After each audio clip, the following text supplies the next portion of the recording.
Welcome back to my channel. Hey guys. Tonight we begin with the remarkable resilience and, let's say, creative discomfort tolerance of the Viking people who somehow managed to survive Scandinavian winters without central heating. So before you get comfortable, take a moment to like the video and subscribe, but only if you genuinely enjoy what I do here. And let me know in the comments where you're tuning in from and what time it is for you. It's always fascinating to see joining us from around the world now. Dim the lights. Maybe turn on a fanfare, that soft background hum, or a space heater if you're feeling historically dishonest.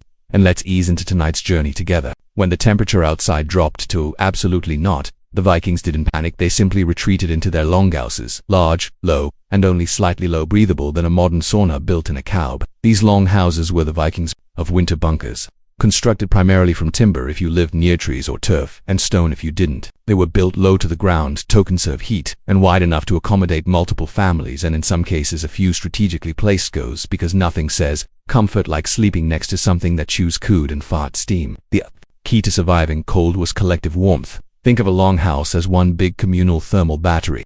Human bodies, animal bodies, and a fire pit, all operating in cozy, unventilated harmony. It was less house and more survival cuddle bunker. The hearth ran through the center of the longhouse, acting as both stove and space heater. There were no chimneys because chimneys hadn't been invented, or more accurately, they had, but not in places where people were still using bones as doors, stops. Instead, smoke rose and collected in the rafters, occasionally finding its way out through a hole in the roof or staying right where it was, turning the entire ceiling black and everyone's lungs into wool-lined ashtrays. To modern eyes, Viking homes might seem unbearably smoky, crowded, and oddly intimate, and that's because they were. But for the Vikings, it was the best option short of becoming a snow sculpture. Raised sleeping platforms lined the walls, often stuffed with straw moss or whatever was soft and vaguely flammable. Families and sometimes their goats all slept in the same space, not because they loved each other that much, but because warmth wasn't optional and privacy wasn't invented yet. In short, Viking longhouses weren't comfortable, but they were efficient. They kept people alive during brutal winters, even if they didn't keep them particularly fragrant or rested.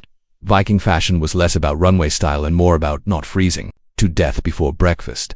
If there was one thing the Norse understood better than raiding, it was, and not just in a scarf and mittens way. We're talking full-body wool armor reinforced with fur, leather, and a complete lack of shame. The base layer, linen, if you were lucky, in Otto owned some linen, was light, breathable, and good at wicking sweat. Unfortunately, it also tore easily and was expensive to make, which is why most people skipped straight to wool. Lots of wool. Viking men wore tunics over trousers with leg wraps that were basically ancient thermal leggings. Women wore long, woolen dresses layered with aprons and cloaks. Everyone wore belts to keep things together, and pouches to carry whatever was needed. Knives, flint, or maybe a piece of emergency cheese. Cloaks were essential. They were fastened with brooches, sometimes furland, and if you didn't have one, you probably didn't have much time left either. Boots were made of animal hide, often from cattle or seals, and waterproofed using generous amounts of fat. Viking footwear wasn't pretty, but it was grease-sealed and windproof. The only downside, you smelled like a jerky factory. For the really dedicated, intestines were sometimes used to make waterproof layers, yes, actual animal nuggets, cleaned, scraped, dried, and sewn into a kind of proto-raincoat. It wasn't breathable, but it did keep out snow and rain. And no one was going to question your outfit when you were literally warped in internal organs. Hats, mittens, and scarves were all standard, often made from felted wool, which was wool beaten until it gave up its structural integrity and became a warm, dense mat. If you didn't own gloves, you stuffed your hands in your cloak and hoped no one noticed your fingers turning blue. When it came to surviving frigid Scandinavian nights, the Vikings had one culinary rule: eat like your life depends on it, because it actually does. Calories weren't indulgence, they were insulation. Viking winter cuisine wasn't elegant, but it was dense, fatty, and almost aggressively practical. Let's start with the essentials: meat, dairy, grain, and preserved fish.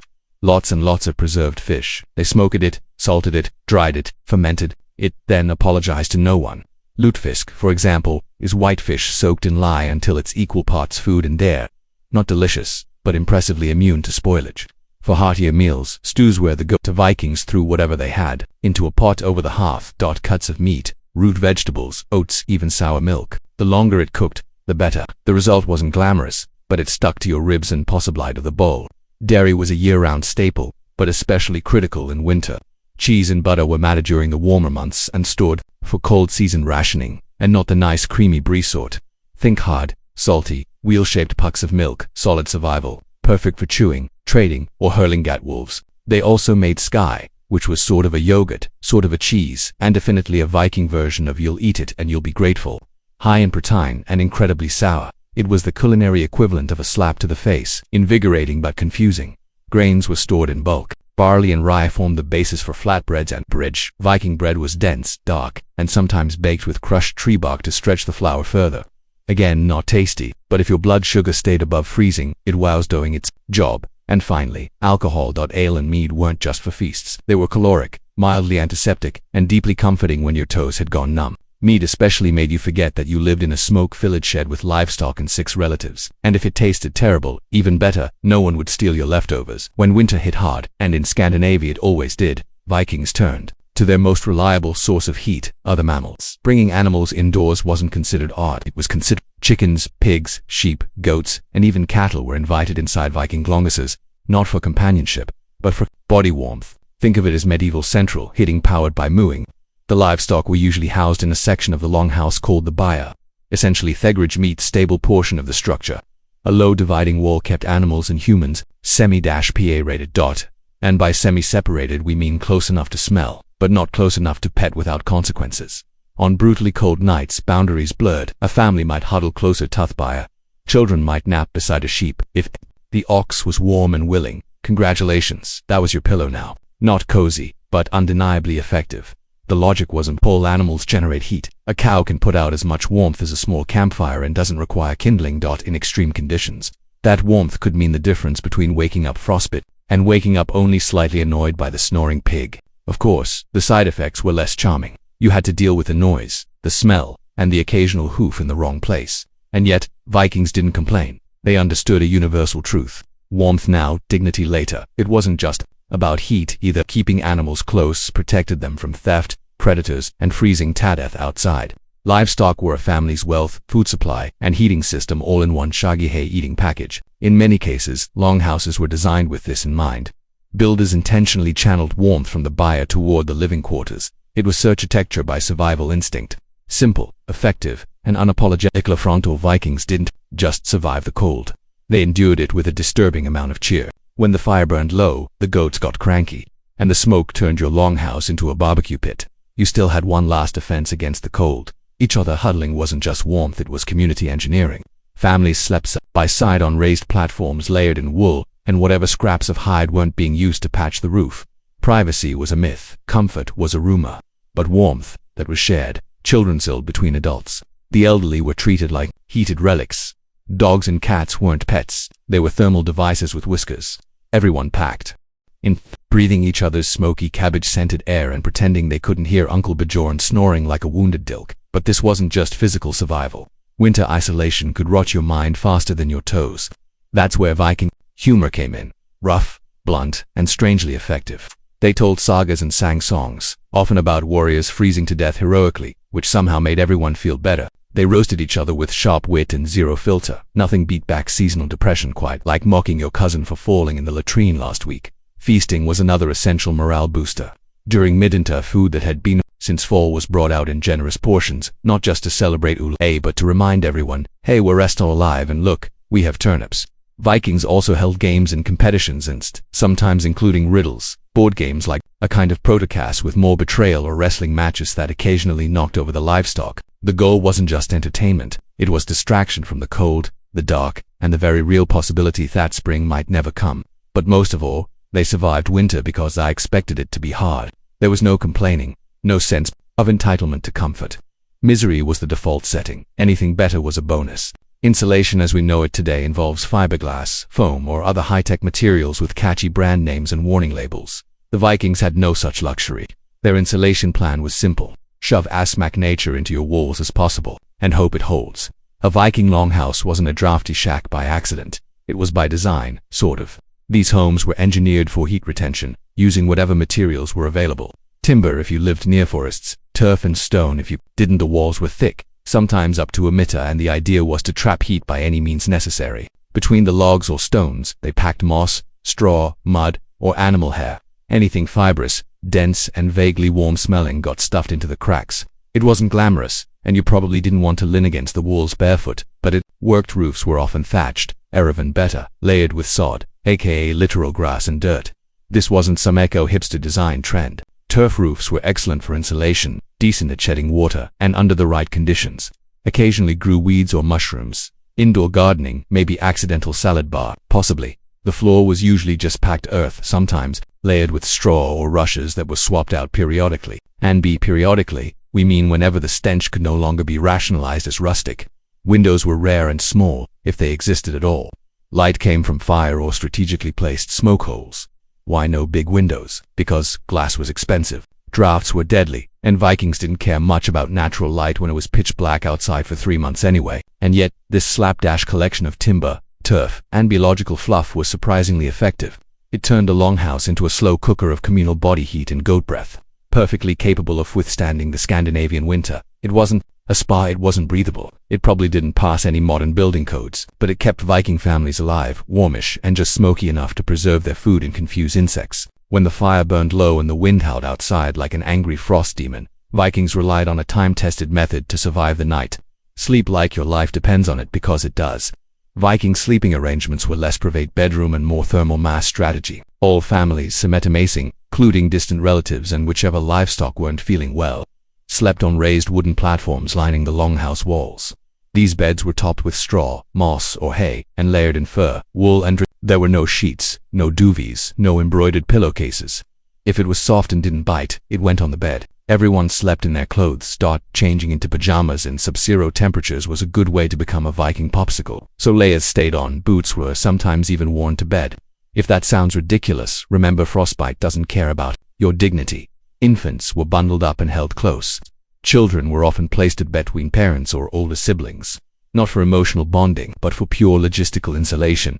It was essentially a family-sized meatloaf of humans and wool. Couples. We slept together, obviously, but so did anyone who could squeeze in. Modesty was not a priority. Warmth was if someone's feet wandered a bit. That was called survival, not scandal. Wool cloaks were draped over bodies like medieval thermal blankets. Animal hides, especially from reindeer or bears, added another layer of warmth. If you had a bearskin blanket, you were either very rich or very lucky or very committed to hunting terrifying things in winter. In wealthier households or during particularly brutal winters, heated stones or bricks were sometimes placed under bedding. Yes, the Vikings had their own version of a hot water bottle, only heavier and more likely to burn your thigh. And if the fire in the hearth went out during the night, you didn't relight it immediately. You pulled someone closer and muttered something in Old Norse that probably translated to, "Don't you dare steal the fur again." In short, sleeping in a Viking longhouse wasn't glamorous.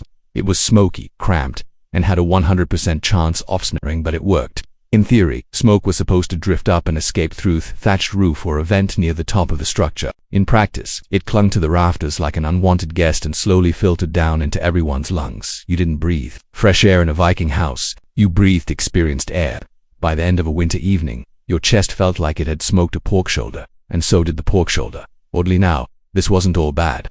The smoke helped preserve meats and fish hung from the rafters. It also kept insects and mold at bay. Plus, the constant low-level exposure rapidly gave every Viking the respiratory system of a Victorian coal miner. Still, the downsides were hard toinia, red eyes, hacking coughs, and ceilings stained darker than Odin's. Small children and elders likely suffered most, being shorter and therefore closer to the densest layers of smoke. Because physics is a jerk. Some families tried to manage this by building raised platforms or sleeping closer to the ground to avoid the worst of the haze. Others simply parathro, eyes watering as they stirred stew or tried to find their bed without tripping over a semi-cooked goat. A handful of Viking homes, the upscale kind, had actual smoke outlets in Thorough. But for the average Norse family, smoke was just part of the ambience. It warmed you, seasoned your food, and reminded you every single day that fire was both a friend and a flaming health hazard. And if things got too smoky, you opened a door, let in the fresh air, and froze your toes off. When the dark days of the year rolled in, and the sun decided to take a month off, the Vikings turned to an ancient and highly effective survival tool. Celebration. You can't freeze to death if you're too busy drinking and yelling around Abend. Enter Ule, the midwinter festival that was equal parts religious observance, survival tactic, an excuse to eat everything that wasn't nailed down. It usually began around the winter solstice and stretched for days, sometimes even weeks, depending on how generous the meat supply was. This wasn't just a party. It was a psychological life raft. Ule lifted spirits when morale was scraping the frost-covered floor. It gave people something to look forward to, besides not dying. Families gathered. Animals were sacrificed, for blessings and for dinner. And great fires were lit to symbolize the return of the sun. These weren't Roman frames. These were roaring infernos that practically dared the night to come closer. They feasted on preserved meat, drank ale and mead, told sagas, played games, and sometimes, just sometimes, they sang, and not politely either. Vikingsing probably. It sounded like someone trying to charm a thunderstorm with a battle cry. The ule log, now a quaint dessert or decorative centerpiece, was originally a literal log that burned for days. It was supposed to represent warmth to continuity, and not freezing your family. Practical and symbolic. Very Viking. There were also supernatural concerns. Winter was considered a time when spirits, trolls, and restless ancestors wandered freely. So, rituals, charms, and offerings were made to keep the peace, and possibly to convince those spirits not to steal your goat. And yes, a lot of modern Christmas traditions got borrowed from ule evergreens. Feasting, gift-giving, dragging dead trees, indoors, all Norse approved. But above all, ule was about enduring together. In a world with no light switches, no vitamin D supplements, and no concept of seasonal depression, the Vikings created joy from scratch, with fire, food, and an unwavering belief that the cold would pass because it always did. And when it didn't, well, at least you went out with a full belly and a story worth retelling. In Viking Age Scandinavia, gold was nice, silver was better, but wool was life. Wool wasn't just a material, it was a Viking's primary weapon against the cold, second only to fire and the occasional coddle with ash. It was spun, woven, stitched, and layered into everything. Cloaks, tunics, socks, mittens, underclothes, and blankets. If it could be made from wool, it was. The reason was simple. Wool works. Unlike cotton, which clings to you like a cold, wet betrayal, wool retains heat even when damp, which is handy when your local weather forecast is freezing fog with a side of regret. Every household, especially in rural farms, raised sheep, not for cuteness or cheese, but for their glorious itchy miracle growing on their backs. Spinning wool was a year-round job, usually done by women and children. In winter, it became the closest thing to heating the future. The Vikings didn't do fashion for fashion's sake, but their woolen garments were surprisingly tailored. Tunics were fitted, cloaks were cut to allow mobility. Leg wraps were expertly bound to avoid tripping over yourself. Mid-blizzard, form followed function, and warmth followed form. In fact, the quality of your wool said a lot about you.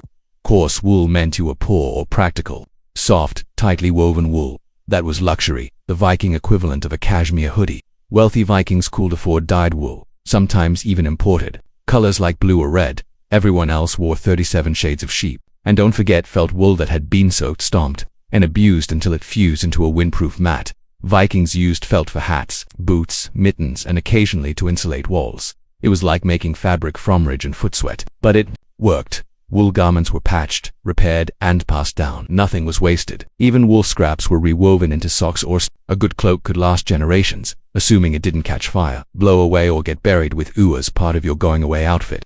It may sound like a contradiction, but some of the coldest weather people in history were also huge fans of getting even colder on purpose. Yes, the Vikings had a thing for saunas and ice baths because why merely survive the cold when you can challenge it to a duel? Viking sweat lodges, called badtoffer, were small huts or pits built with stone and turf where hot stones were doused with water to produce steam.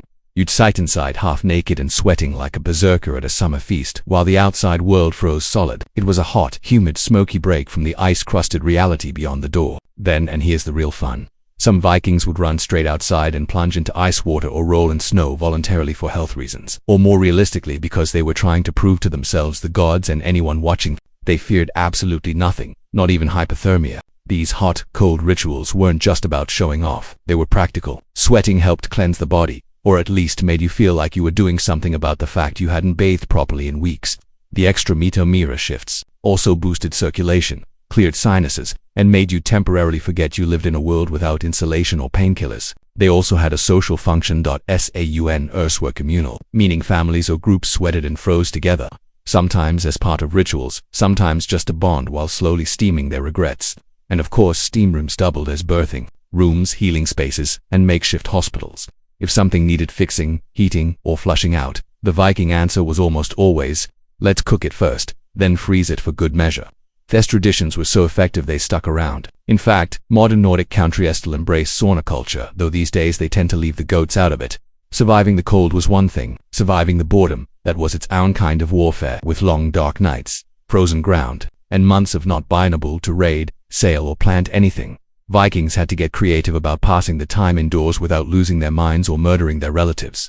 First up, repairs and prep work. Winter was prime time for sharpening weapons, fixing tools, rearranging bows, and mending clothes. If your shirt had a hole in October, you'd better believe it was patched by candlelight in December. Unless you enjoyed frostbite and creative in places, then there was spinning and weaving. Women, children, and anyone with two functioning hands spent endless hours turning wool into yarn and yarn into garments. It wasn't glamorous, but you knew your cloak didn't make itself.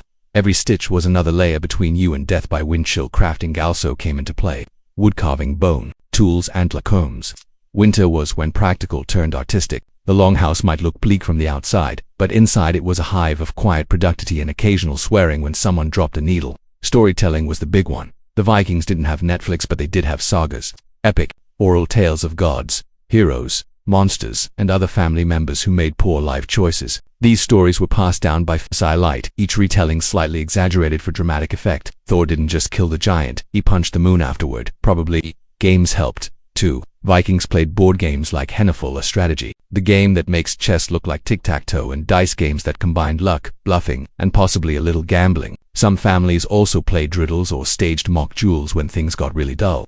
Of course, alcohol helped lubricate all of this. Mead made storytelling funnier, crafting sloppier, and family squabbles slightly more entertaining for beast. The Vikings didn't just fight the cold with cloaks, fires, and equestrations with livestock. They fought it with mindset, and not the inspirational poster kind, more like a grim, bone-deep refusal to be impressed by nature trying to kill them. For the average Norse person, winter wasn't unexpected or tragic. It was simply part of the calendar, like planting season or time to raid France again. They didn't dread winter. They prepared for it, expected it, and met it with the emotional equivalent of a shrug. That wasn't an accident. Viking culture trained people from birth to see hardship not as a problem, but as a probing ground. Cold, pain, hunger, that wasn't failure. That was character development. You didn't complain. You endured, ideally with a stoic grimace and maybe a sarcastic comment about how this was still better than dealing with taxes. This mindset wasn't just cultural, it was spiritual. Norse mythology is filled with frostgiants, endless winters, and gods who power through suffering like it's a casual Tuesday. When your belief system includes a literal apocalypse called Fimbulwinter, an endless, all-consuming freeze before the world ends, you stop flinching at a little snow. This mental toughness was reinforced. Socially, weakness wasn't mocked. Exactly, it was simply ignored. No one wanted to be the one who couldn't handle the dark, so people kept going. They stayed busy, they joked about the cold. They laughed in the face of despair, then poured another mug of me and kept sewing their 43rd mitten. Even children were taught to tough it out early. If your fingers were cold, you used your elbows. If your toes were numb, walk faster. If you fell through ice and survived, congratulations. You are now interesting enough to tell stories about. Was it healthy? Probably not. Effective? Absolutely. Modern survival manuals talk about the importance of mint. The Vikings already knew.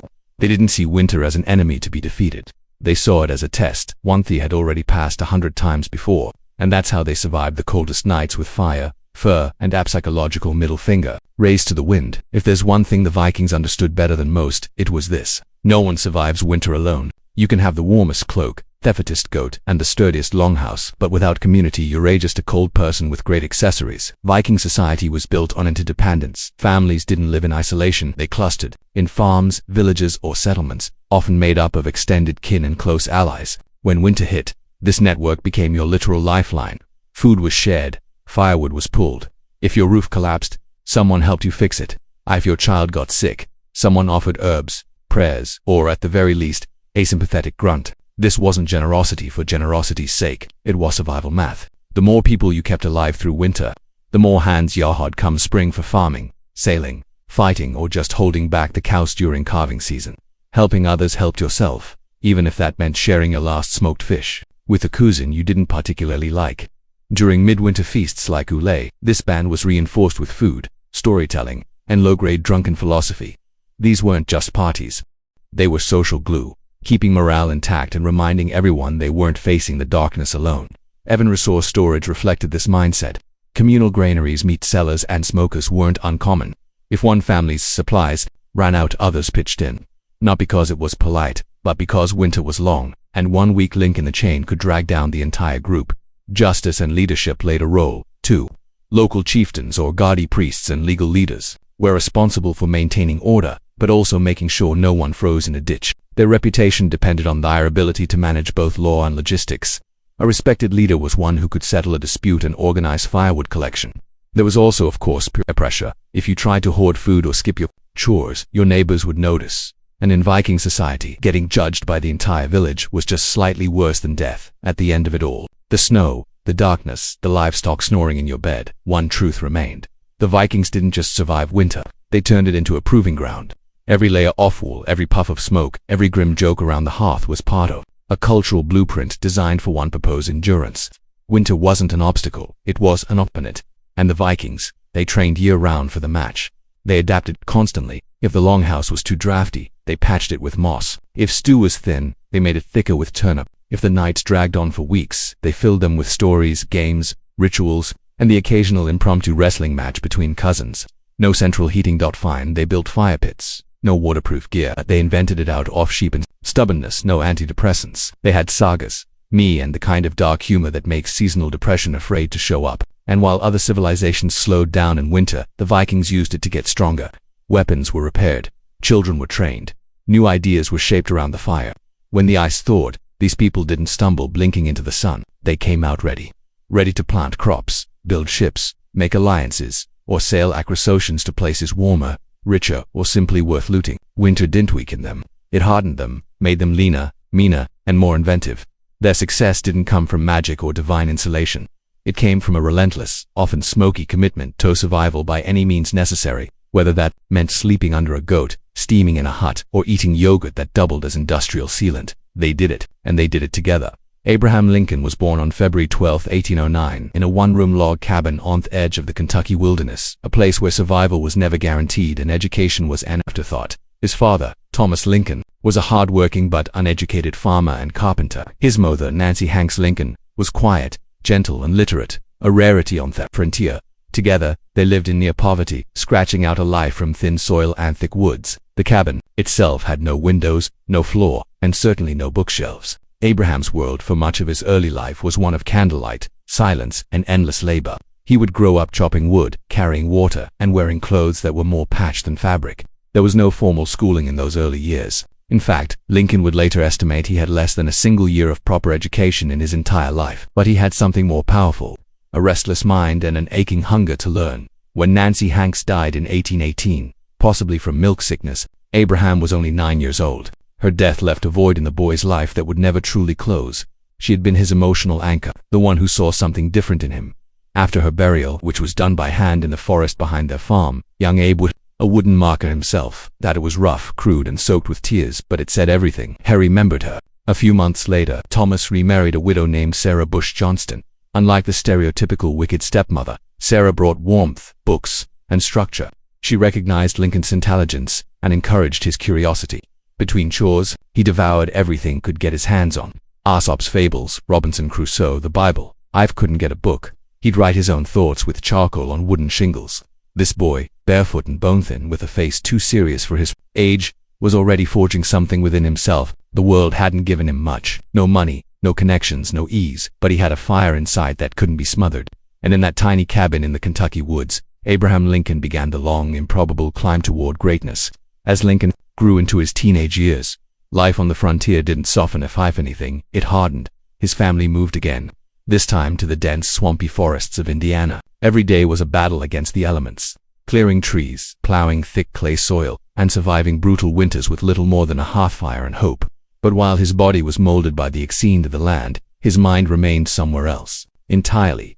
He became known among neighbors not for his strength, though he was impressively strong, but for his towering height and peculiar habit of reading during every spare moment. He'd carry books while walking, recite Shakespeare by tending fences, and sit under trees, scribbling thoughts into the margins of whatever scrap paper he could find. His humor began to develop, to dry, observational, often self-deprecating. He was the odd one, the gangly teen who quoted Jefferson, while others trade hunting stories. Lincoln had an awkward social presence. He was shy, talkative, strange, yet magnetic. When he did speak, people listened. They couldn't help it.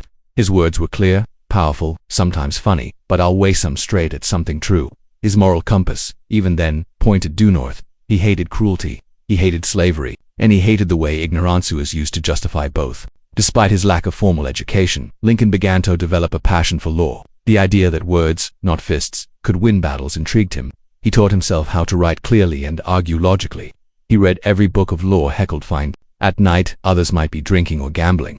Lincoln would be in a dim room reading Blackstone's Skementon by candlelight. By his early 20s, he left home for good. He worked as a flatboat man on the Mississippi River, witnessing firsthand the horrors of the slave trade in New Orleans. Those images would stay with him, seared into his conscience. When he returned, he moved to New Salem, Illinois, and began to reinvent himself. He taught himself grammar, joined the local debating society, and through sheer force of will, began the long march toward becoming a lawyer. He had no diploma, no degree, no pedigree, just a belief that knowledge was power, and that it could be carved, like everything else in his life, with effort, vision, and a little bit of pain. By the time Abraham Lincoln became a lawyer, he was already a legend in central Illinois. Not because of prestige, but because of presence. He wasn't the kind of man who walked into a room and demanded attention with expensive clothes or polished charm. He was often rumpled, his trousers too short, his coat ill-fitted, but when hesitated to speak, people leaned in. He had something more valuable than fashion: clarity, honesty, and relatability. Lincoln's legal career was unconventional. He didn't attend law. He read law books, borrowed from generous attorneys, and passed the bar exam through self-study. Once admitted, he took to the 8th Judicial Circuit, a vast network of rural courts that he traveled by horseback, sometimes 4 weeks at a time. The roads were mud in the spring, dust in the summer, and icy in the winter. He slept in taverns, log cabins, and under the stars, but he loved it. What set Lincoln apart in court wasn't just his logic, it was his empathy.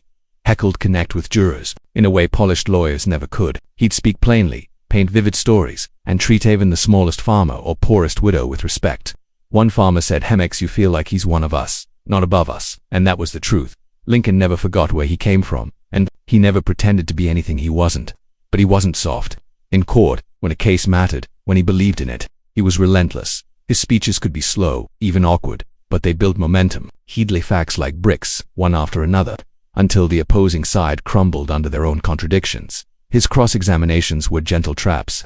He'd lull witnesses into comfort, then spring a question that shattered their testimony. Over time, Lincoln became known as Honest Abe. It wasn't a campaign slogan, it was earned. He returned fees if he thought a case was. He refused to represent clients who lied. And when other lawyers cut corners, he simply walked away. His reputation grew as a lawyer who understood the law and the land. But behind the scenes, another fire wore smoldering: politics. The law had taught him how people worked. Now he wanted to help change the system they lived in. And as slavery crept further into the national conversation, Lincoln's quiet conscience about to roar. Lincoln's first real foray into politics wasn't exactly meteoric. In 1832, at just 23 years old, he ran for the Illinois state legislature and lost, but failure didn't discourage him. If anything, it clarified what he needed to do: listen more, learn more, and meet people where they were. 2 years later, he tried again, and won. From Springfield, the new capital, Lincoln quickly became known for his measured speeches, dry wit, and moral conviction. He didn't shout, he didn't scheme, but when he stood up in the State House and spoke, people remembered it. He wasn't interested in cheap victories or flashy slogans. His goal was deeper: understanding the machinery of law, society, and justice. Lincoln aligned himself with the Whig Party, a group that believed in modernization, infrastructure, and limiting executive power. But even as a Whig, he remained cautious about ambition. He often joked about being too ugly for politics. He read voraciously, debated energetically, but never seemed to lust for power the way other men did. If anything, politics seemed to be a burden he accepted rather than chased. During his 4 terms in the Illinois legislature, Lincoln built with farmers, merchants, and other lawyers. He wasn't the loudest in the room, but often the most trusted. Had developed a reputation for being principled, especially regarding slavery. Though he wasn't yet calling for abolition, he firmly opposed the expansion of slavery into new territories. He called it unjust, immoral, a national hypocrisy. In 1846, Lincoln made the leap to national politics, winning a seat in the U.S. House of Representatives there. He took a bold and unpopular stance against the Mexican-American War, calling it unconstitutional and unnecessary. This wasn't a winning move politically. His district didn't like it. He served a single term and didn't run again. Back in Springfield, he returned to his law practice, married Mary Todd, a well-educated woman from a slave-holding Kentucky family, and tried to live a quieter life. But the nation was changing rapidly. The Compromise of 1850, the Kansas-Nebraska Act, and the expansion of slavery were tearing the country apart. Lincoln might have left politics, but politics hadn't left him. The debates were growing louder, bloodier. The Union was beginning to crack, and the man once known for his caution was about to rise. Not as a candidate, but as a conscience. By the 1850s, the issue of slavery no longer simmered. It boiled. The Kansas-Nebraska Act of 1854, which allowed new territories to decide for themselves whether to permit slavery, ignited fierce violence and deeper division. Bleeding Kansas became a national symbol of chaos. For Abraham Lincoln, it was a turning point. He couldn't stay silent any longer. He returned to the political stage, not with bluster, but with moral urgency. He joined the newly formed Republican Party, a coalition of former Whigs, Free Soilers, and abolitionists, all united against the expansion of slavery. Lincoln wasn't a radical abolitionist. He didn't call for immediate emancipation yet, but he believed deeply that slavery was wrong and that allowing it to spread into new states was both dangerous and unjust. In 1858, he was thrust into the national spotlight during his Senate campaign against Stephen A. Douglas, one of the most famous politicians in America. The two agreed to a series of debates across Illinois, and what followed became one of the most famous political showdowns in American history, the Lincoln-Douglas debates. Douglas defended popular sovereignty, the idea that each state should choose whether to allow slavery. Lincoln countered with clarity. A house divided against itself cannot stand, he declared. If slavery continued to spread, it would tear the Union apart. He argued that the nation couldn't endure permanently half slave and half free.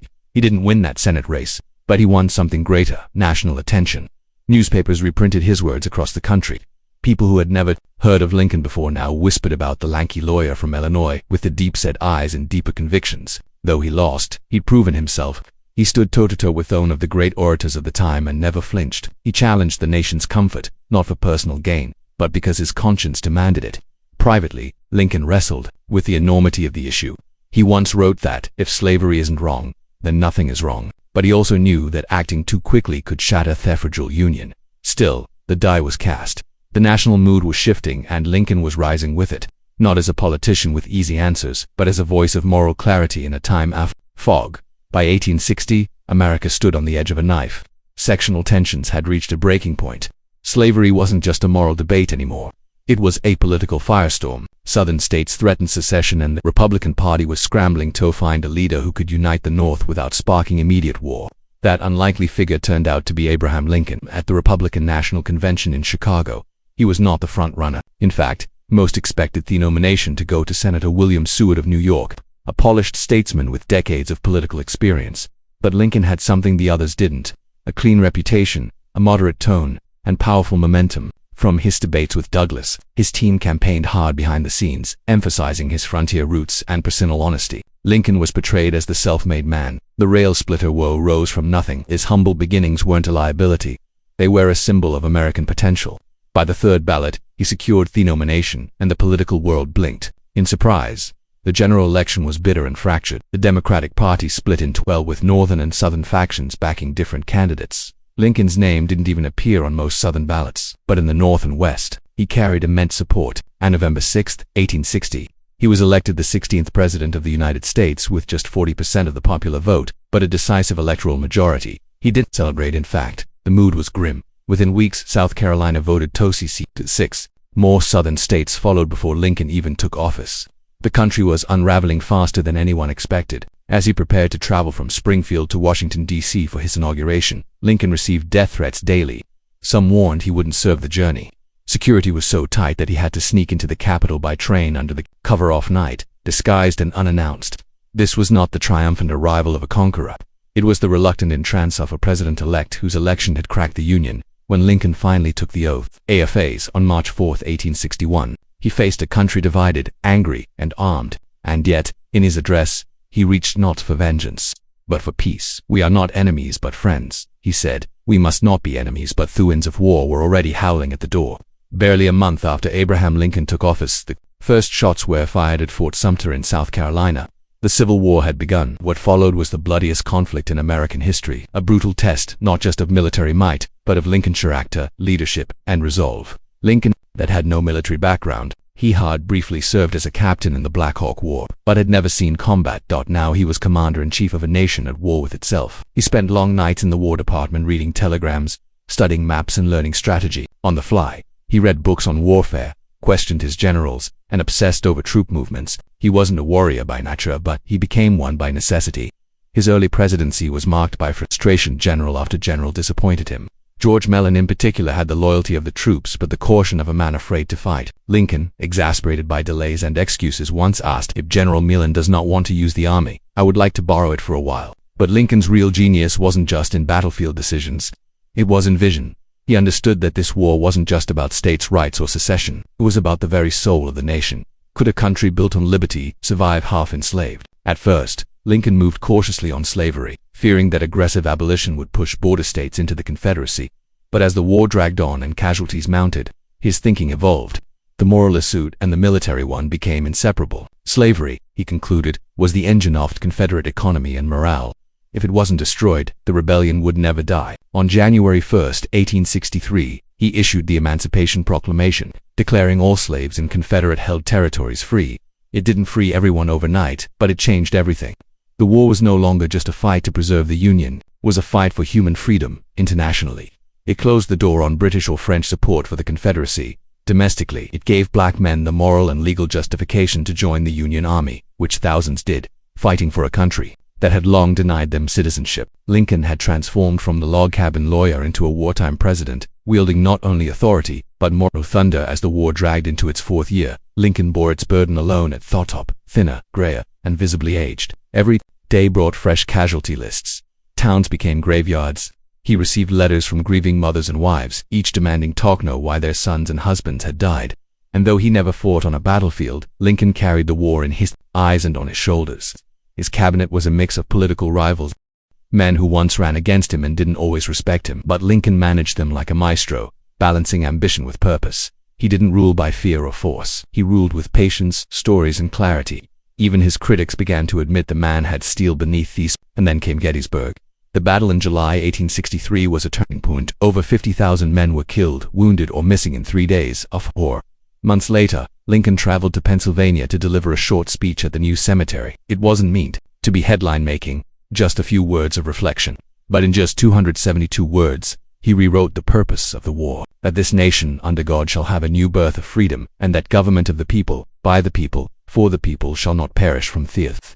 The Gettysburg Address wasn't grandiose, it was restrained, reverent, and eternal. And it made clear that this war wasn't just about unity, it was about redemption, remaking the nation into what it had always claimed to be. As the 1864 presidential election loomed, Lincoln faced deep opposition. The war was still raging and his support was crumbling. Even within his own party there were calls to replace him on the ticket. Many believed he'd lose to Democrat George Mellon, the very general he had fired. But as Union victories mounted late that year, especially General Sherman's capture of Atlanta, momentum swung back in Lincoln's favor. He was re-elected with a decisive margin. Still, Lincoln didn't gloat. "It is not in my nature to triumph over anyone," he said. The war was nearly won, but Lincoln knew peace would be harder. The Union could be rebuilt with muskets, but the nation saw that would take something much deeper: mercy, vision, and healing. By early 1865, the Confederacy was collapsing. Cities fell one after another. Or Richmond, the Confederate capital, was burning. General Robert E. Lee's army was running out of supplies, soldiers, and time. And yet, Lincoln showed no joy. Victory for him was never about punishment. It was about restoration. In his second inaugural address delivered on March 4, 1865, Lincoln spoke not as a conqueror but as a moral philosopher. "With malice toward none, with charity for all," he said, "with firmness in the right, as God gives us to see the right, let us strive on to finish the work wherein." These were not the words of a politician looking to crush his enemies. They were the words of a father trying to save his broken family. On April 9th, Lee surrendered to Ulysses S. Grant at Appomattox's courthouse. The war was over. The Union had been. Slavery, through the ratification of the 13th Amendment, had been abolished. For the first time in centuries, the nation took a trembling step toward the ideals it had professed in 1776. But just as the country exhaled, tragedy struck. Only 5 days after the surrender, Abraham Lincoln attended a play at Ford's Theater in Washington. In the middle of the performance, actor and Confederate sympathizer John Wilkes Booth crept into the presidential box and shot Lincoln in the back of the head. He died next morning, April 15, 1865. The nation mourned like never before. Black Americans, many newly freed, wept in the streets. Former enemies, even in the South, acknowledged the depth of the loss. He had been their best hope for reconciliation. A man who never saw politics as war and never let hatred take root in his heart. Lincoln didn't live to see Reconstruction or to heal the wounds his presidency had helped expose. But his death transformed him from a leader into a symbol of freedom, unity, and the painful price of more. From the dirt floor of a Kentucky cabin to the highest office in the land, Abraham Lincoln rose without money, without privilege, and without cruelty. He led a nation through its darkest hour, not with blinding brilliance, but with steady, stubborn light. And that light, dimmed by an assassin's bullet, still burns in the story of America. When we imagine the ancient world, we usually think of mighty empires, glittering temples, and epic battles. What we rarely consider is how these people pooped. Yet sanitation, or thelicovid, shaped daily life as much as any king or war. Behind every marble palace or clay brick home, someone had to deal with the mess. And in a time without flush buttons or scented sprays, that was a far more public and pungent affair than we like to admit. Toilets in the ancient world weren't just about comfort, they were about survival. Human waste carries disease, and when it's poorly managed, as it often was, entire communities suffered. Dysentery, cholera, and parasitic infections were frequent. In vesiculas in cities without sanitation, waste flowed through the streets, soaked into wells, and clung to sandals. But in places that took sanitation seriously, something remarkable happened. Life expectancy rose, plagues lessened, and urban centers flourished. Surprisingly, some of the world's oldest civilizations developed systems that wouldn't look entirely out of place today. The Indus Valley cities had street-wide drainage and brick toilets. The Minoans built ceramic pipes and flushing mechanisms. The Romans, they practically turned advanced management into an art form, and while other societies like the Vikings or early Chinese dynasties handled things a bit more rustically, even they had methods that reflected cultural ideas about health, modesty, and the natural world. But let's be clear, ancient toilets were not always private, not always clean, and certainly not dignified. Communal latrines were often the norm, especially in military camps or urban centers. Picture 20 stone holes in a row, no dividers, everyone seated elbow to elbow, gossiping or arguing while doing their business. Sponges on sticks were passed around, water was used to rinse, not always to flush, and beneath it all, quite literally, were the earliest forms of sewers, cesspits, and sometimes just plain open ditches. Sanitation was a mirror of a society's values. Where it was neglected, chaos followed. Where it was engineered, civilization bloomed. And if you're brave enough to look past the filth, you'll discover a hidden history, one where pipes, pits, and poop tell us more about ancient life than monuments ever could. Long before the Romans laid down aqueducts or the Greeks streamed aphoblic baths, the people of the Indus Valley were already solving one of civilization's dirtiest problems: sanitation. Dating back to around 2600 BCE, the cities of Harappa and Mohenjo-daro, located in what is now modern-day Pakistan, were surprisingly ladened in their urban planning, particularly when it came to managing human waste. At first glance, of these ancient cities might seem like nothing more than dusty ruins, but look closer and you'll find a highly organized network of brick-lined streets with standardized measurements and most impressively covered drainage systems running alongside them. Yes, while much of the world was still digging holes in the ground, the Indus people had figured out how to keep their cities flowing and their homes clean. Each house, even modest ones, had a small room designated for washing, often featuring a squat-style toilet or bathing area connected to a vertical chute. This chute funneled waste into a covered brick drain outside, which then joined larger public sewers. These were not rudimentary ditches, they were engineered with inspection holes, gradients, and even brick baffles to catch solids. Some scholars to suggest that waste from wealthier homes was flushed using jars of water. Gravity doing theirest, and the genius didn't stop at toilets. The Indus system also separated stormwater from waste. Public wells dotted the streets, and while we can't say for sure how water safety was ensured, the very presence of sanitation infrastructure implies a high regard for public health, rare for its time. But perhaps most stunning of all, the lack of palaces or temples in these cities. The Indus people were apparently more concerned with equality and urban function than divine monuments, and their toilet systems reflect that: practical, widespread, and surprisingly democratic. Sadly, much about the Indus civilization remains mysterious. Their writing system is still undeciphered, and we don't know exactly why their cities eventually, but their toilets, the silent brick channels buried beneath their feet, still speak volumes. In an age when many empires ruled through spectacle, the Indus chose something quieter, cleaner, and arguably more civilized. While the Indus Valley engineered underground sewers, the ancient Egyptians approached sanitation with a different lens, one steeped in ritual status and a deeply held belief in physical and spiritual purity for them. Cleanliness wasn't just about avoiding disease, it was a form of worship. In the Nile-fed civilization of ancient Egypt, bathing was an essential daily routine, especially for the wealthy. Homes of the elite often featured small limestone basins or bathing rooms where servants would pour water for washing. Oils, natron and natural salt, and perfumed ointments were commonly used, and hair removal was routine. But when it came to toilets, things got a little more practical. Toilets in ancient Egypt ranged from simple pits lined with sand to more refined limestone or wooden seats placed above ceramic pots. These pots were emptied by servants or slaves and dumped far from living quarters, ideally into the desert. In wealthier homes, the seats might be tucked away in private quarters, hinting at the growing association between sanitation and public sanitation, however, was virtually non-existent. Streets in cities like Thebes or Memphis were often soiled, and while waste was sometimes used as fertilizer in rural areas, it wasn't always managed responsibly in urban centers. Instead, the focus remained on personal cleanliness. Priests, for example, were required to bathe multiple times a day, shave their bodies, and avoid impurities. They couldn't enter temples without ritual washing, which sometimes included enemas, not for health reasons, but as spiritual preparation. Interestingly, tombs of pharaohs and nobles occasionally included toilet stools among their grave goods. It Seems the ancient Egyptians expected that even in the afterlife, one would still need to do their business and do it with dignity. The Egyptians also made early attempts at pest control. Amulets, spells, and ointments were used to ward off flies and other carriers of disease. In this way, cleanliness straddled the physical and the mystical. In short, while Egypt didn't develop large-scale sewer systems, it pioneered a cultural emphasis on hygiene. Their obsession with purity influenced medicine, religion, and daily life.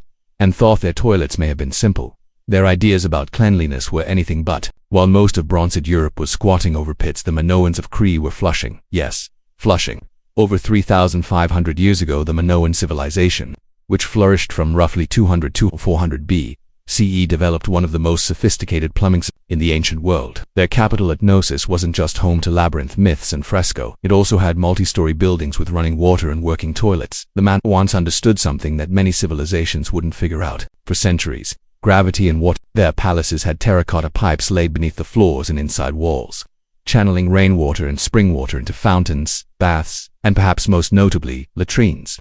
In the Queen's Magarin of Nos, archaeologists discovered what may be the oldest known flush toilet, a wooden seat set over a stone basin, connected to a vertical pipe which could be flushed with water manually poured from a vessel. Bathing was also a high priority. The Minoans constructed large ceramic bathtubs, not unlike those found in modern homes. Water could be supplied from rooftop tanks or aqueducts and drained through underground channels. The use of U-shaped water traps to block odor, a precursor to the modern plumbing trap, has even been proposed, though this remains debated. What's particularly striking is the integration of these systems into elite homes, suggesting that comfort and cleanliness were signs of prestige. Unlike later Roman latrines, which were public and communal, Minoan sanitation leaned private. Your toilet was in your own home, a luxury even many 19th century Europeans didn't have. Their Minoans weren't just practical, they were stylish about it. Their bathrooms were decorated with colorful fresco and elegant plasterwork. Sanitation, it could be both functional and fashionable. Unfortunately, the fall of the Minoan civilization around 1450 BCE, possibly due to volcanic eruptions, tsunamis, or invasions, led to the loss of these innovations. It would take over 1,000 years for similar toilet technology to re-emerge in other parts of the Mediterranean. Still, the ruins of Nos whisper a simple truth: the desire to stay clean, flush away waste, and bathe in privacy isn't a modern obsession. It's ancient, deeply human, and in the case of the Minoans, impressively advanced. When it comes to ancient sanitation, no civilization made a bigger, bolder statement than the Romans. By the height of the Roman Empire, they had mastered the art of infrastructure, aqueducts, roads, and yes, toilets. For the Romans, sanitation wasn't just about cleanliness, it was about civilization itself, and that meant making toilets public, efficient, and surprisingly, social. Walk into any major Roman city from Pompeii to Londinium and you'd likely find public latrines, open rooms with long stone benches, each carved with evenly spaced holes. No stalls, no dividers, just elbow-to-elbow seating. Beneath the benches ran a steady stream of water to carry away waste, and a secondary channel held sponge sticks, tough Roman answer to toilet paper. These sponges were rinsed communally in water and vinegar, then reused. Hygienic, not quite. Functional, very. For the Romans, using the toilet wasn't a private ordeal. It was a social event. People chatted, gossiped, conducted business, all while taking care of nature's core. Latrines were often decorated with mosaics or inscriptions, some of them humorous or even crude. Graffiti inside Pompeii's latrines includes complaints about bad smells, poor plumbing, and even, of course, rude users. But Romance notation extended far beyond toilets. Their cities were crisscrossed with cloaca, enormous sewer systems. The most being the Cloaca Maxima in Rome. Built initially to drain marshes, it became the backbone of Rome's waste management system. Rainwater, urine, and feces all flowed through it, fed bioqueducts that brought in fresh water from miles away. In private homes, wealthier Romans had indoor latrines that emptied into cesspits or directly into the sewers. The poor relied on pots, which were sometimes dumped from windows into the street despite laws forbidding it. Apartment dwellers, especially in insular, multi-story tenements, suffer at the worst. Many buildings lacked plumbing entirely, and the lower floors often flooded with sewage. Interestingly, Romans taxed urine. Emperor Vespasian even instituted p-tax on public urinals, a move so infamous that his name is still associated with urinals in France and Italy today. In short, Roman toilets weren't just advanced, they were loud, crowded, political, and strangely progressive, offering perhaps the first large-scale attempt at truly communal sanitation. While the Romans embraced public defecation like a community picnic, the ancient Greeks took a more modest. To them, bodily functions were personal, something to be handled quietly, discreetly, and preferably alone. That said, they still made significant contributions to sanitation and cleanliness, just in a very different tone. In most Greek homes, the toilet was simple, a clay pot or stone seat over a cesspit. There were no flushing systems, no sewer connections in ordinary residences. The waste was usually collected and manually emptied, often by slaves, into pits or dumped in remote areas. Urban streets cemented messing-clad open drains, but as cities grew, so did the smell. Sanitation was a problem but not always a priority. Yet, the Greeks were obsessed with bathing. Gymnasia, where men exercised naked, were almost always connected to large public baths.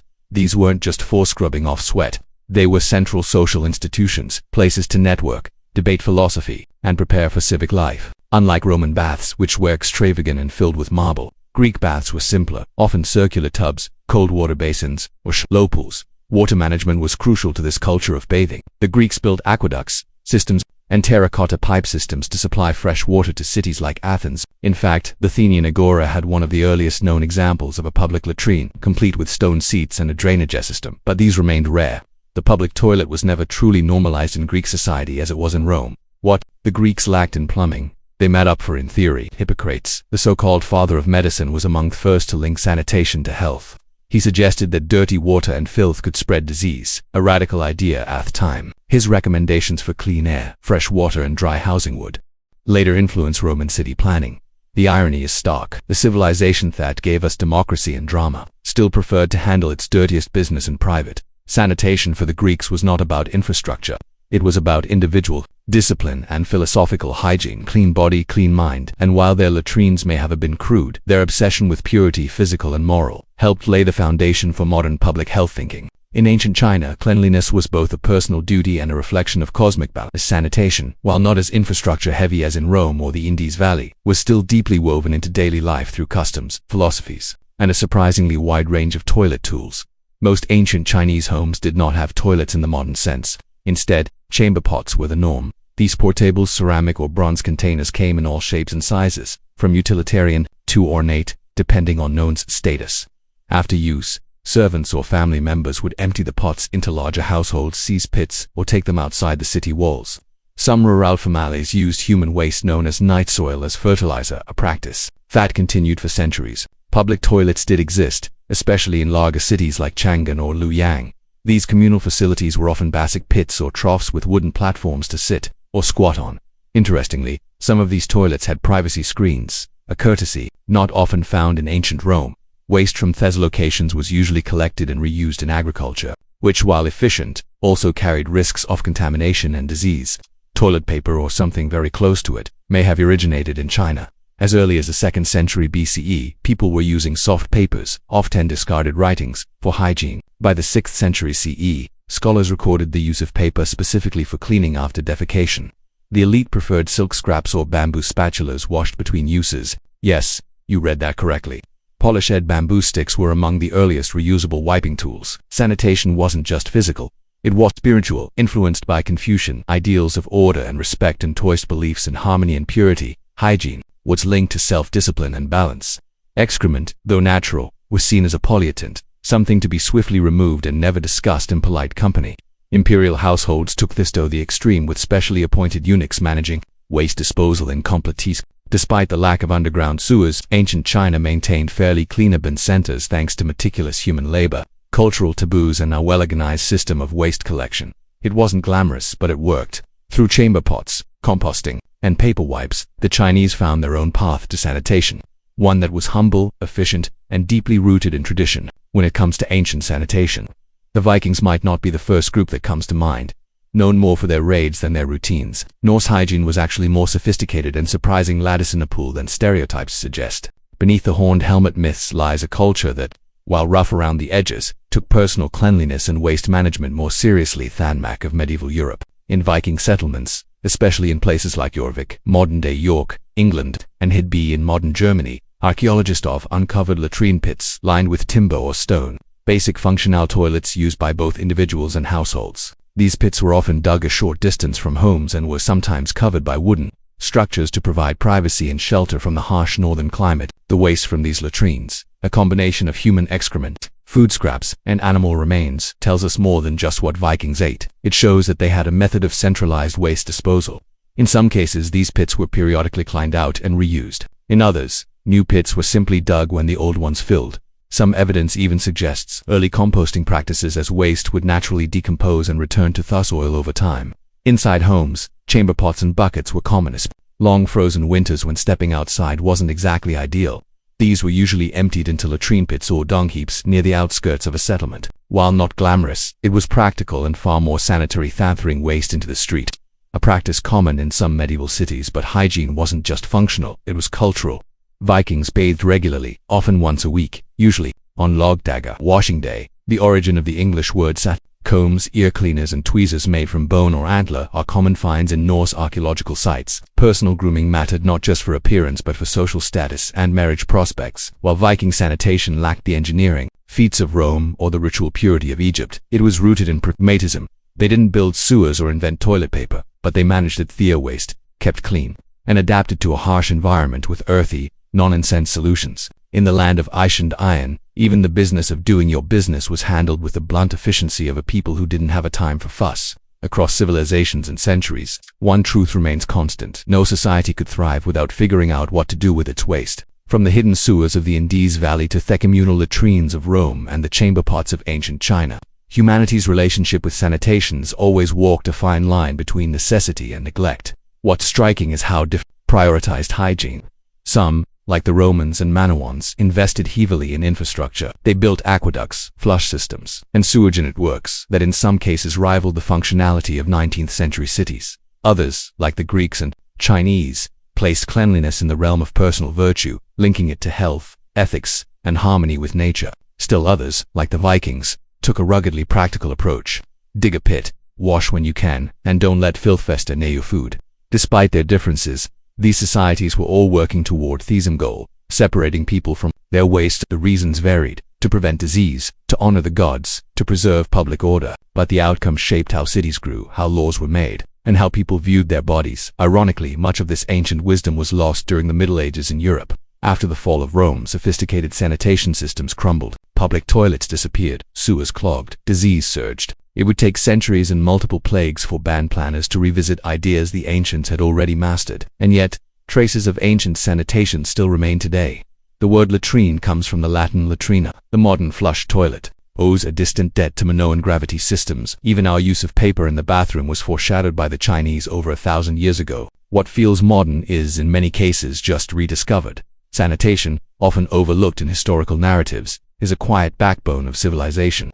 It doesn't inspire poems or monuments, but without it, cities collapse, populations suffer, and even empires can fall. So next time you walk into a restroom and enjoy the luxury of privacy, plumbing, and maybe even scented soap, remember you're standing on the shoulders of generations who tried, failed, and cemented aside and figuring out how to keep the filth at bay. And that perhaps civilization's most underrated achievement, before satellites, compasses, or even writing, humans had an instinct to map.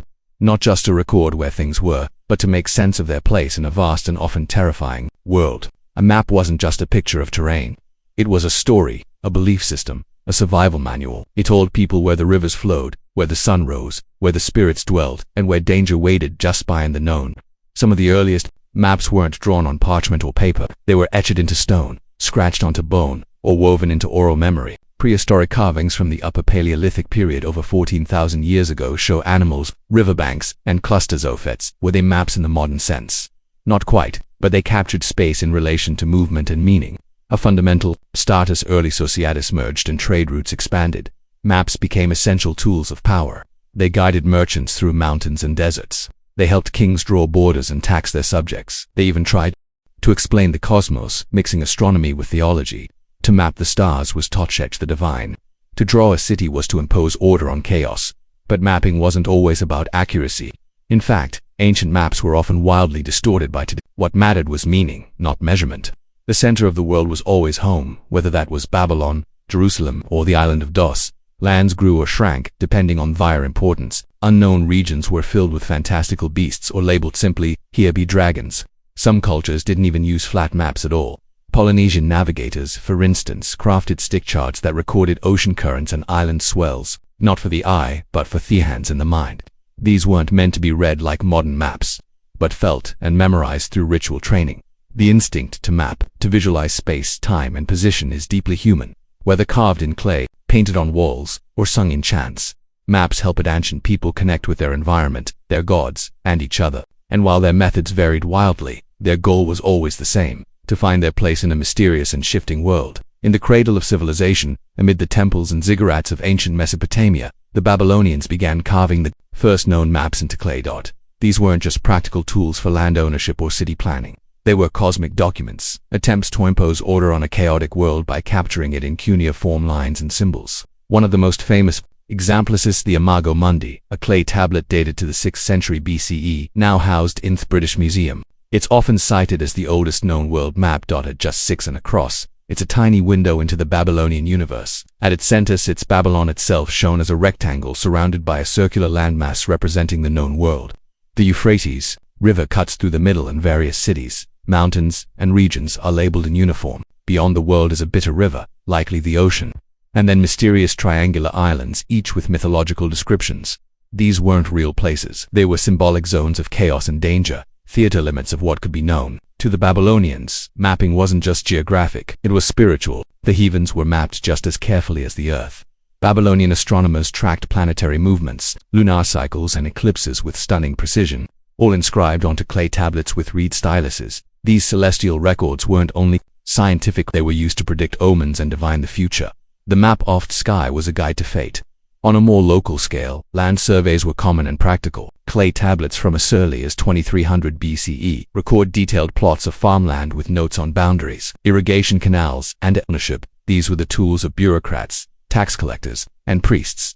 Precision mattered here, not for navigation, but for managing wealth and resources. Babylonian maps reveal a people obsessed with structure, not just physical, but metaphysical.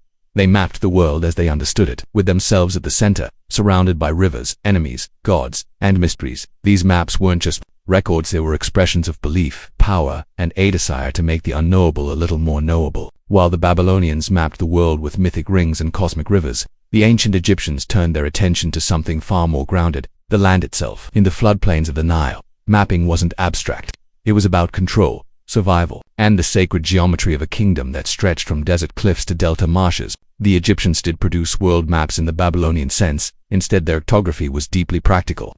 Every year, the Nile flooded, erasing boundary markers and farmland divisions. To restore order, surveyors Khaled Harper Rodden used ropes, measuring rods, and sighting tools to redraw the grid. This wasn't a one-time ritual. It was an annual necessity. Mapping became a state function tightly controlled by temple scribes and royal officials. Surviving papi show maps of remarkable precision. One of the oldest known is the Terran papyrus map dating to around 1160 BCE.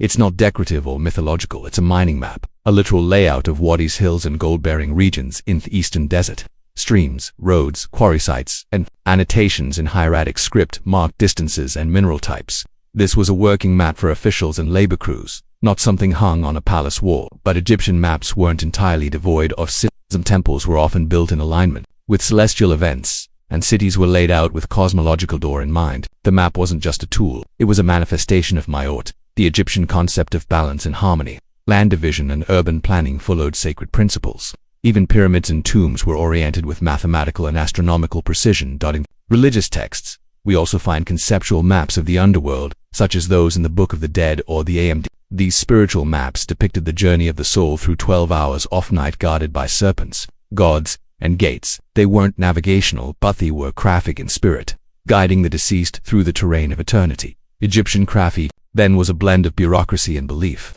Whether measuring a farmer's plot or charting the afterlife, maps were instruments of divine order. They weren't just about finding one's way on earth.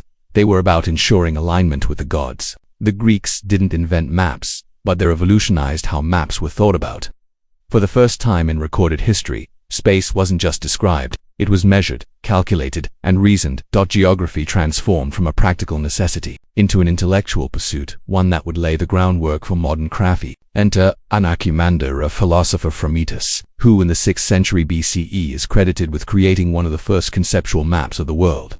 Though the original has been lost, sources describe it as a circular disk with landmasses like Europe and Asia spread around a central Mediterranean. It was symbolic, but it also marked a break from mythic logis. Anaximander was attempting to represent the physical world in a rational format. Then came Hecatus, who refined these early ideas and expanded them through travel and inquiry. His map was accompanied by a geographical text called Paradisus, which detailed lands, customs, and peoples. But it was Claudius Ptolemy's centuries later who would change the game entirely. Ptolemy's Geography C was a masterwork of Greek science. It contained detailed instructions, for making a list of over 8,000 place names with coordinates, and a grid-based system of latitude and longitude, long before GPS was even a dream. He also introduced projections to represent the curved Earth on a flat surface, an idea that still challenged modern crafters. Greek maps weren't just practical tools. They were also windows into how the Greeks saw the world. The Aryan, the inhabited world, was surrounded by oceans and barbarian lands, but the Greeks placed themselves at the intellectual center. The further from Greece, the more distorted the geography, reflecting both limited knowledge and cultural bias. Interestingly, Greek thinkers also wrestled with the idea of a spherical Earth. Erosions working in Alexandria in the 3rd century BCE calculated the Earth's circumference using little more than shadows, geometry, and a stick. He was remarkably accurate, off by only a few hundred miles. Greek graphy was more than drawing lines. It was about decoding the Earth's shape, size, and place in the cosmos. With math, logic, and ambition, the Greeks turned maps from myth into science, and the world would never look the same again. If the Greeks gave us the theory of graphy, the Romans gave us its full military and logistical application. The Roman Empire wasn't just held together by laws and legions, it was stitched into one unit by a vast and meticulously maintained road network. And to keep it functioning, the Romans created some of the most practical and powerful maps of the ancient world. Unlike Greek maps, which aimed to describe the shape of the earth or explore the heavens, Roman maps were grounded in movement. They were tools of control, expansion, taxation, and supply. At the center of it all was the phrase, "All roads lead to Rome." And fourth, Romans. That wasn't a metaphor, it was a mapping philosophy. Perhaps the most famous Roman map is the Tabula Putin, a 4th century CE copy of a much older Roman roadmap. It's not geographically accurate in the modern sense. Land masses are stretched and distorted, but it serves its purpose perfectly, showing routes, stops, distances, and connections across the empire from Britain to India. Imagine Amador's subway map where spatial accuracy is sacrificed for clarity of movement. That's Roman mapping in a nutshell. Way stations or mansions were marked at regular intervals, complete with distances in Roman miles. These maps allowed military commanders, merchants, and messengers to travel efficiently across thousands of kilometers. They knew where to change horses, where to rest, and how long it would take to reach the next city.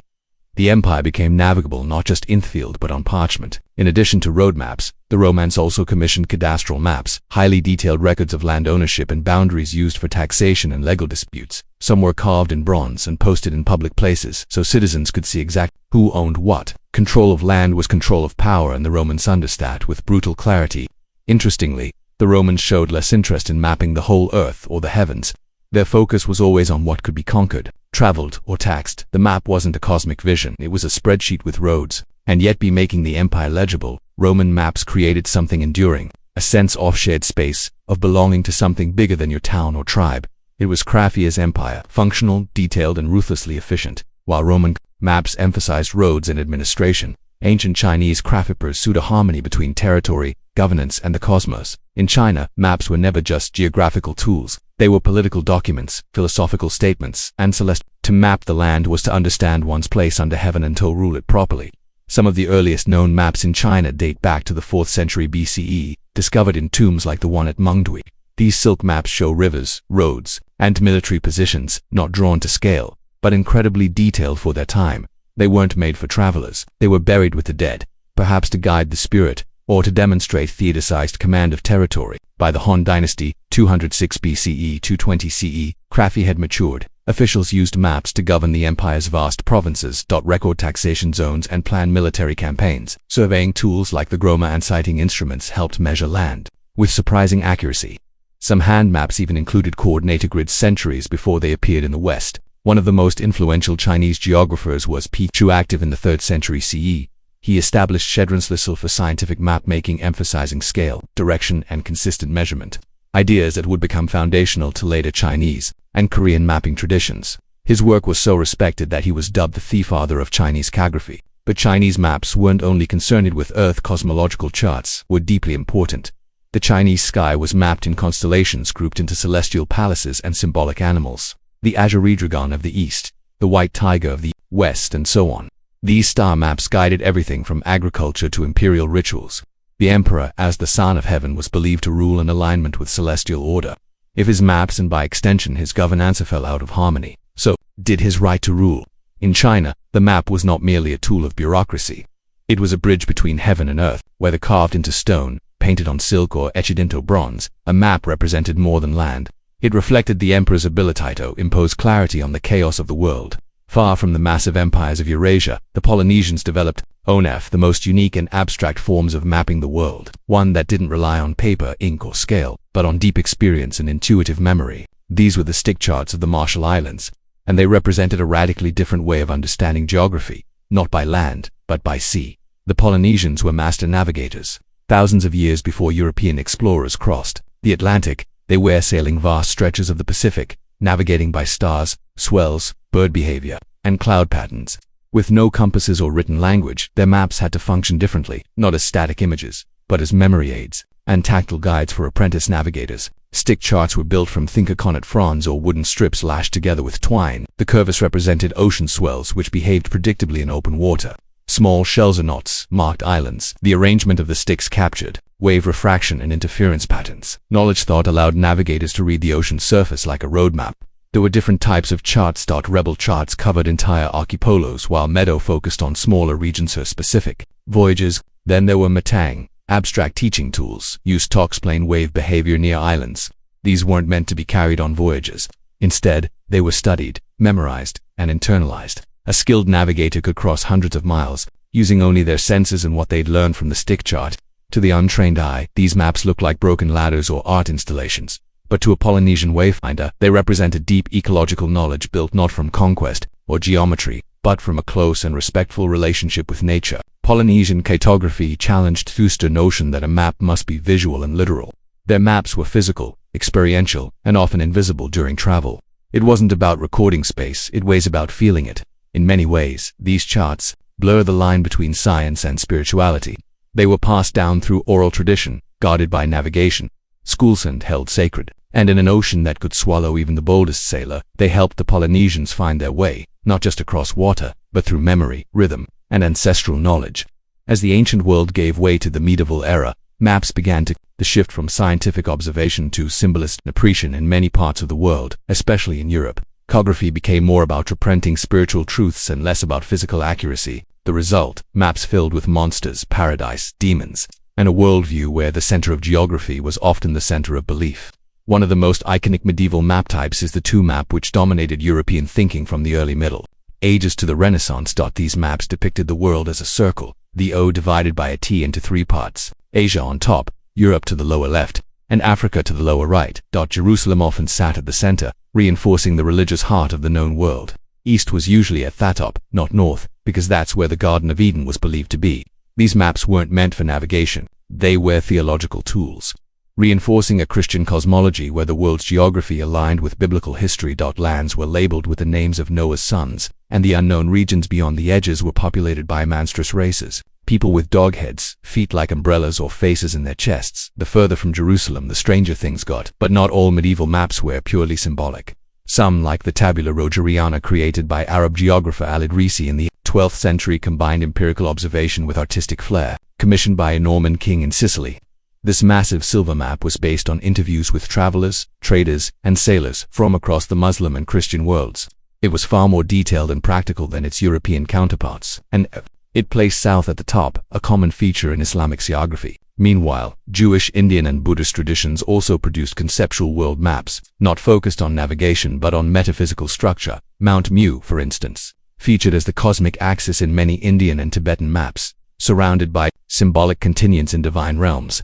These medieval maps remind us that mapping isn't just about where things are, it's about what people believe the world means. In an age where the horizon still held terror and mystery, the map wasn't just a guide, it was a mirror of the soul. As the world grew larger in the minds of humans, so too did our desire to capture it, not only to get from point A to B, but to understand who we are, where we came from, and what surrounds us. Ancient maps, with all their flaws, distortions, and symbols, laid the foundation for the modern world's obsession with space, borders, and precision. What ties all ancient maps together is not accuracy, but intention. Babylonian tablets weren't meant to help you find a street, they showed the spiritual structure of the universe. Egyptian maps helped tax collectors and priests maintain divine order in a landscape governed by floods and gods. Greek maps introduced scale, geometry, and the bold idea that the world could be measured. Roman road maps stitched a vast empire together, helping legions, messengers, and merchants move like clockwork. Chinese maps fused astronomy with governance, always striving to reflect harmony between heaven and earth. Thenther were the outliers, the Polynesian stick charts, tactile and abstract, showing that not all maps had to be seen. Some were meant to be felt and remembered. And the medieval religious maps filled with beasts and paradise, which told viewers not just where the world was, but what it meant. Even theft laws in ancient maps are informative. They show us what mattered to a culture, what was centered, what was feared, what was sacred. These maps remind us that geography is never neutral. It reflects priorities, power, myth, and memory. The Greeks put themselves in the middle. So did the Chinese. So did the Europeans. Everyone was the center of their own world. Today, with satellite imaging and digital precision, we can chart Theplanet down to the last meter. But the core impulse behind Crafty remains theism as it was thousands of years ago. The human need to orient ourselves in something larger than ourselves. Whether it's a papyrus scroll, a clay tablet, or a glowing phone screen, every map answers the same ancient question: where am I? Thanks.